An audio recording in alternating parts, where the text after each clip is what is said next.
FM News Talk 97.1. On-demand audio.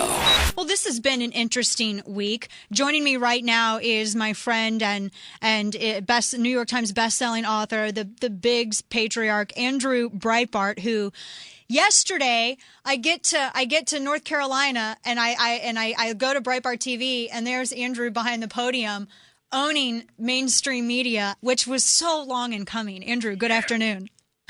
I started my day in North Carolina myself. Oh, now go ahead. The North Carolina connection, it finally emerges. It'll be part of the conspiracy that the Nation magazine's Dan Hayes weaves on one of the shows he's hosted for, maybe Matt or Lawrence O'Donnell, where they're going to figure out that this has been a conspiracy to take down Anthony Weiner. Yeah, there you go, right there. It's going to be on the Soros blogs in 3, 2, 1. I have to ask you, you just happened to be right around where they were having the press conference, and you decided to go to the press conference yesterday because you, just like everybody else, wanted answers. Tell me a little bit how you came to go there, and then all of a sudden, the next thing you knew, all the reporters had you sort of lined up. They surrounded you by the door at the Sheraton. Tell us what happened. Well, I just landed at LaGuardia, got into a car, realized that we had that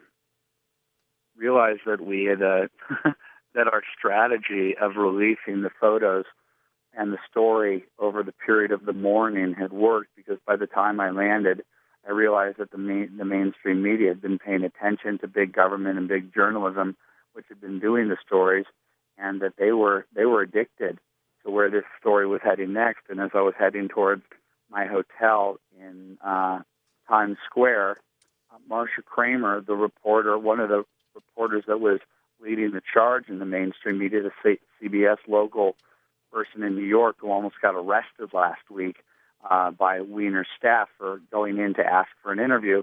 She asked me for an interview. I accepted, said that I would do so from my hotel in Midtown Manhattan.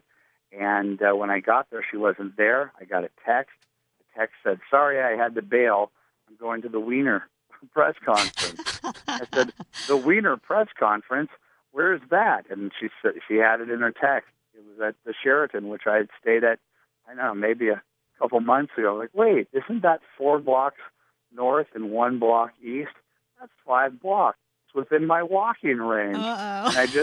And I just started walking like a big dope.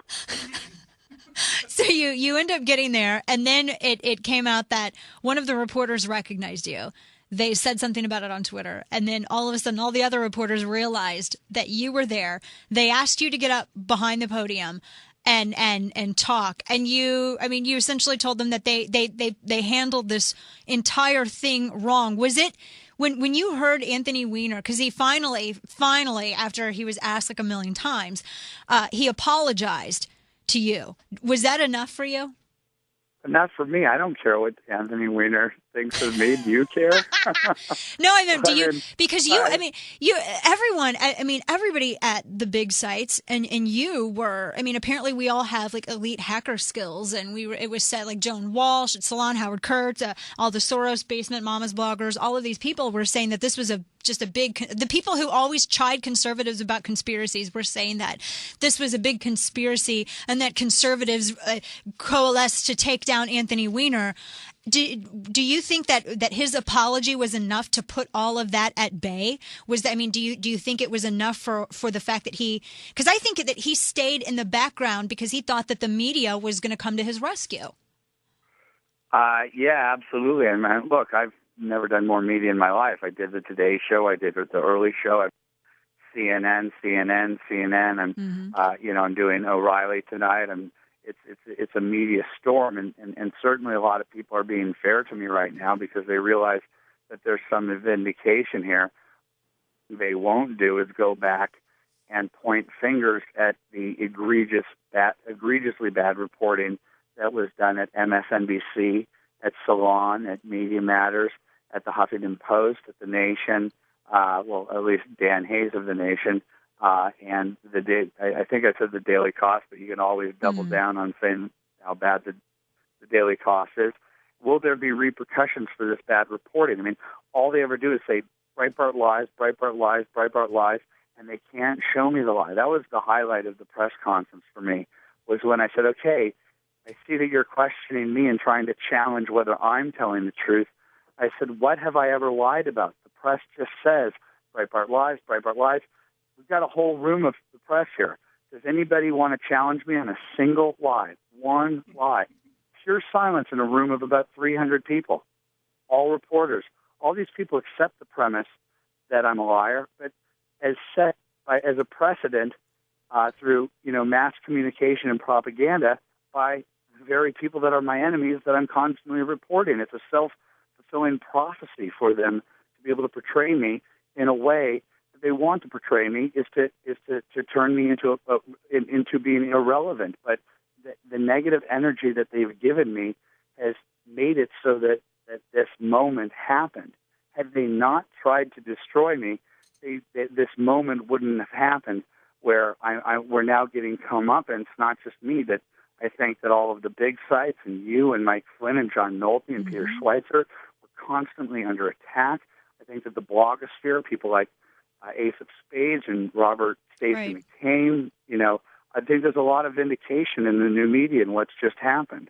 Is this a huge turning point that this is, I think, a huge battle that new media has won over not just mainstream media, but over the institutionalized, progressive, Soros-funded leftist new media as well? Is this a turning point? Well, absolutely, because you saw that the press knew that he was lying through his teeth, but they were going to allow for this story to die. And look what happened. We had to force their hand by doing the drip, drip, drip again that we did with Acorn, which was devised less about going after Acorn or Weiner as it was going after the mainstream media and saying, we dare you not to cover this. Like when we put that picture of him bare-chested, at a certain point, they're like, okay, forcing our hand. Where are these people as reporters? How come we keep breaking these stories? How come they reflexively lie? How come we constantly prove them wrong? The dynamic isn't working to their business model's benefit. They're going to have to start getting hip to the truth and hip to not attacking the people who are going to report the truth in the new media. Right. The other night on Hannity, you were saying you were sort of issuing a warning to other media outlets, saying don't go after these women like Megan Broussard and Jeanette Nicole, these women who've been involved in Weinergate. Don't go after them like you usually do. Do you think that they will try to make a play at like Lewinsky, pulling a Lewinsky on these women, discrediting them somehow? Well, I watched that, and it's one of the reasons why I fight the way that I fight. Like if you just call this straight journalism, it's not. There's a battle here, and I see the tactics that the left use. I talk about it all the time, and I relive the Clinton years and how I learned how to fight these people and how vicious they are and how they go after the women, how after they went after Kathleen Willey, they went after Paula Jones.